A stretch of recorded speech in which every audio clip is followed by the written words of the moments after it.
Hey everyone, how's it going? It's Daniel here, and today I'm bringing you guys some Black Ops 4 gameplay, and it's just going to be the post patch Maddox.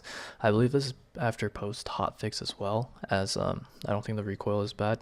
I mean, the gameplay is just going to prove itself. Maddox is still really freaking good, so that's just going to be what the gameplay is on, some frequency, and nothing special, just basic game for me.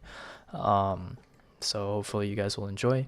But topic that I really wanted to cover today was mainly the 150 health topic, and why I actually hope in the future that they do maintain the extra health and the manual healing. So first of all, I think to get my opinion straight out, I think it is a very good addition to the game. I think that 150 health is very, very good as an addition to the game. And on top of that, the what's it called? The sim shot or manual healing is also a very good addition to the game, as you know, I feel like this game just feels even faster because of the manual healing, as you know, people get back in engagements much faster, you know, and you know, good players would be able to abuse the fact that they can turn a corner, take some cover, stim shot, and then quickly run right back into battle. And you know, that's how you get insane feeds, like, you know, what the Korean Savage manages to pull off, like, day in, day out, right?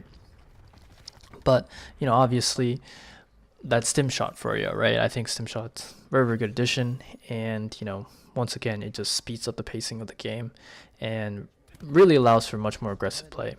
But, you know, what good is stim shot if, you know, you die before being able to use it, right? And therefore, you know, 150 health I think is a very good addition to the game. Not only can, you know, gunfights generally last longer, allowing for more interesting gunfights to see, it also allows for good players to really abuse the aim of bad players, right? There have been so many times where I would be caught reloading, and then all I do is slide, jump, all the while, you know, YYing to cancel my reload, or trying to finish my reload as soon as possible if I'm out of, you know, ammo, and killing the guy shooting at me, you know. Or how many times that, you know, someone shot me from the back, I just snapped around and shot him, you know, simply because he missed a couple shots, you know. Or, you know, like, things like those are moments that for me really separate, you know, the I guess the men from the boys, if you will, you know. And that's why, like, with this extra health, it gives good players an extra leeway to combat, you know, the bad players, right? Before, I mean, back then, you know, if you took a 2v1 gunfight, and let's say you win that one, right? Great, you know, that's cool. But, you know, if you took some shots and there's a third one coming in, you know, and you're one shot, you know, you can't just stim shot and get away with it and get back at full health, you know.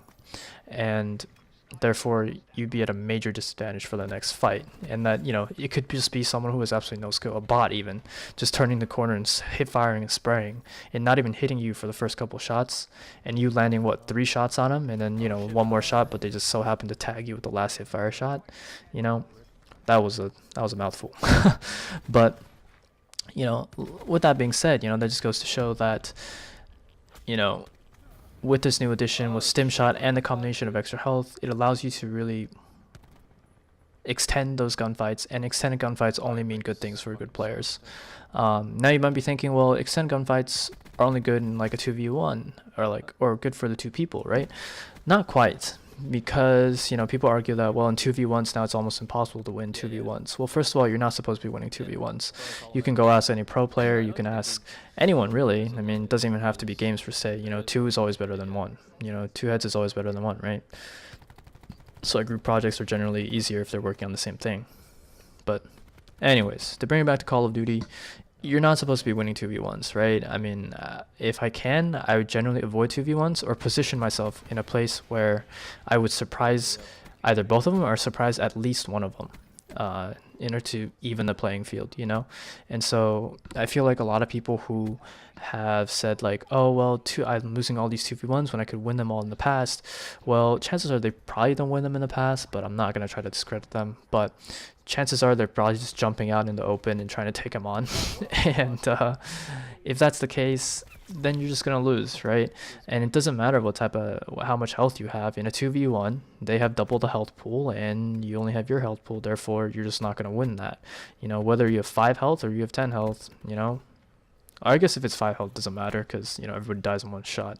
I mean, if you want people to die in one shot, hey, play hardcore, then you get quad feeds for days, dude.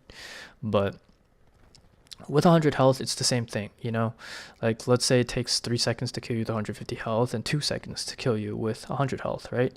2 people are going to kill you twice as fast as 1 person, right? And therefore, with that logic, you would die in 1.5 seconds with 150 health, and you would die in just 1 second with 100 health, right? Therefore, it scales, and if the 2 players are bad players, you're still going to be able to abuse their aim and kill them both off.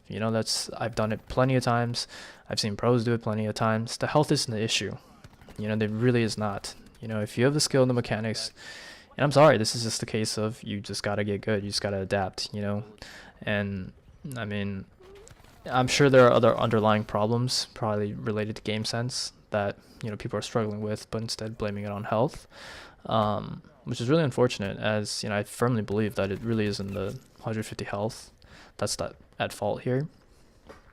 So, I don't know. And this game just feels like the same amount of COD. Sure, people are a little tankier, but at the same time, I come out winning on gunfights that I shouldn't have won plenty of times. So, it goes both ways. You can't argue that it only goes one way. So that's why I think, 150 health, I hope that it's here to stay.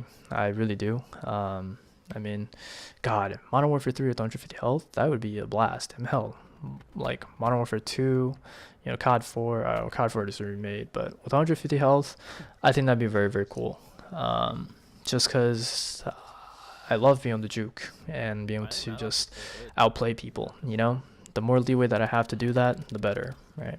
So, either way, hopefully you guys have enjoyed the gameplay.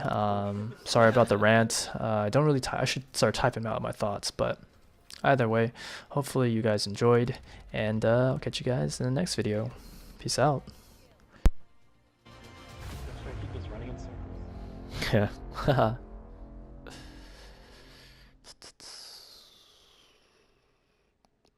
Oh, alright. I'm gonna hop off. Alright, sounds good, dude. Good luck on your midterms. Yeah. Do you guys have anything tomorrow? I mean, I might code a